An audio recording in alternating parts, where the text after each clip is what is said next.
Hello friends, నేను రాజు గారు. Nara Lokesh versus Pawan Kalyan, Janasena cadre versus TDP cadre.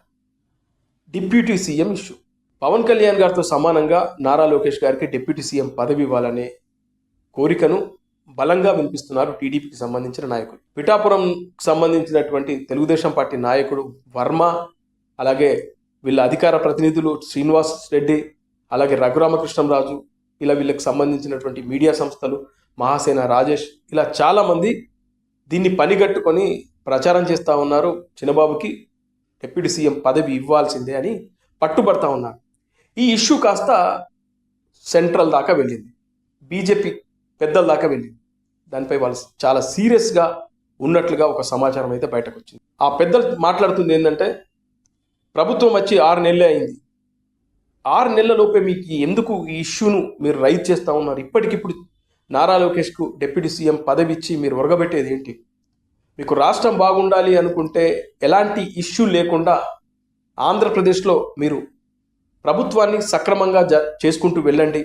ఈ టైంలో ఇలాంటి ఇష్యూ చేయడం వల్ల జనాల్లో ఒక నెగటివ్ అభిప్రాయం ఏర్పడుతుంది.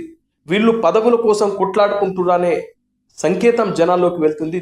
ఈ ఇష్యూను పెద్దగా చేయొద్దు అని చంద్రబాబు నాయుడు గారితో నిన్న అమిత్ షా గారు మాట్లాడినట్లుగా ఒక సమాచారం అయితే బాగా జనాల్లోకి వెళ్తూ ఉంది. బీజేపీకి సంబంధించిన నాయకుల ద్వారానే ఇది బయటకు వచ్చింది. Janasena, BJP, Telugu Desam party alliance ఏర్పడి ఇప్పుడు ఈ ప్రభుత్వం పర్ఫెక్ట్గా పనిచేసుకుంటూ పోతుంది. రాష్ట్రానికి రావాల్సిన నిధులు కూడా వస్తూ ఉన్నాయి. సేమ్ టైం ఇక్కడ బీజేపీ కూడా నిలదొక్కుకోవడానికి ప్రయత్నాలు స్టార్ట్ చేసింది. సౌత్ ఇండియాలో బీజేపీ నిలబడాలనేది ఒక బలమైన కోరిక. ఇటు తెలంగాణలో బీజేపీ నిలబడడం కోసం చాలా తీవ్ర ప్రయత్నాలు చేస్తూ ఉన్నారు. అలాగే తమిళనాడులో కూడా వాళ్ళు తీవ్ర ప్రయత్నాలు చేస్తూ ఉన్నారు. ఆంధ్రప్రదేశ్లో నిలబడడానికి అవకాశం ఉంది. ఎందుకంటే పోయిన ఎన్నికల్లో బీజేపీ చాలా సీట్లు గెలుచుకుంది, వాళ్ళకి ఇచ్చిన స్థానాలు పర్ఫెక్ట్గా గెలుచుకోగలిగింది, అలాగే ఎంపీ స్థానాలు గెలుచుకోగలిగింది. ఇలాంటి సమయంలో ఈ డిస్టర్బెన్స్ ద్వారా రేపు 2029 ఎన్నికలకు వచ్చేసరికి కూటమి విచ్ఛిన్నమైతే బీజేపీకి ఇక్కడ స్పేస్ తగ్గుతుంది అనే ఆలోచన బీజేపీ పెద్దలు చేస్తూ ఉన్నారు. అందులో భాగంగానే ఈ కూటమి విడగొట్టకండి, కూటమిని డిస్టర్బ్ చేయకండి అని ఇటు లోకేష్ కూడా ఇప్పుడే తొందరపడద్దు, దాదాపు ఇంకో 2 సంవత్సరాలు కానీ అనే విషయాన్ని కూడా చెప్పినట్లుగా వార్తలు వస్తూ ఉన్నాయి.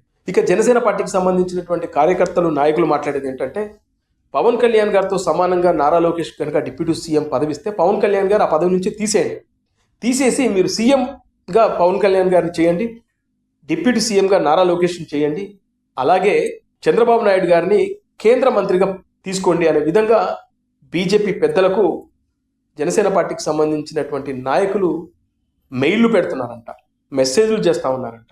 ఇక్కడ జనసేన పార్టీకి సంబంధించినటువంటి కీలకమైన నాయకులు చెప్పేది ఏంటంటే, అలయన్స్ పెట్టుకునేటప్పుడే చంద్రబాబు నాయుడు గారు, పవన్ కళ్యాణ్ గారు కూర్చొని మాట్లాడుకున్నప్పుడు మీకు డిప్యూటీ సీఎం పదవి ఇస్తాము, అది మీ ఒక్కరికే ఇస్తాము, మీతో పాటు మరొకరిని తీసుకోమనే ఒక మాట కూడా ఇచ్చినట్లుగా చెప్తున్నారు. మరి అదేంటి అలా మాట ఇచ్చిన తర్వాత ఇప్పుడు సడన్గా మరి నారా లోకేష్ని ఎందుకు తీసుకొస్తున్నారు అనేది జనసేన పార్టీకి సంబంధించినటువంటి కీలక నాయకులు కొంతమంది దగ్గర మాట్లాడుతున్న విషయం.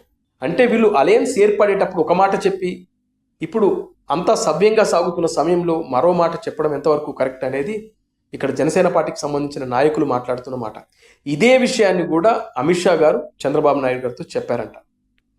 మనం అలయన్స్ పెట్టుకోవాలనుకున్నప్పుడు పవన్ కళ్యాణ్ గారికి డిప్యూటీ సీఎం అనేది మనం కన్ఫర్మ్ చేశాం, ఆయన ఒక్కరే ఉంటారని మీరు అన్నారు కదా ఆ రోజున, మళ్ళీ ఎందుకు ఇప్పుడు లోకేష్ని తీసుకురావాలని ప్రయత్నాలు స్టార్ట్ చేశారంటే, ఇది నాది కాదు మాట, మా పార్టీకి సంబంధించినటువంటి కార్యకర్తల, నాయకుల ఆలోచన, వాళ్ళ కోరిక అని చెప్పేసి చంద్రబాబు నాయుడు గారు అంటే, ఆ కోరికలు కాసేపు పక్కన పెట్టండి, ఫస్ట్ రాష్ట్రాన్ని అభివృద్ధిలోకి ఎలా తీసుకురావాలో దాని మీద మీరు ఆలోచించండి అనే విషయాన్ని అమిత్ షా గారు చంద్రబాబు నాయుడు గారికి గట్టిగానే చెప్పారంట. ఇది కూడా పవన్ కళ్యాణ్ గారి సమక్షంలో.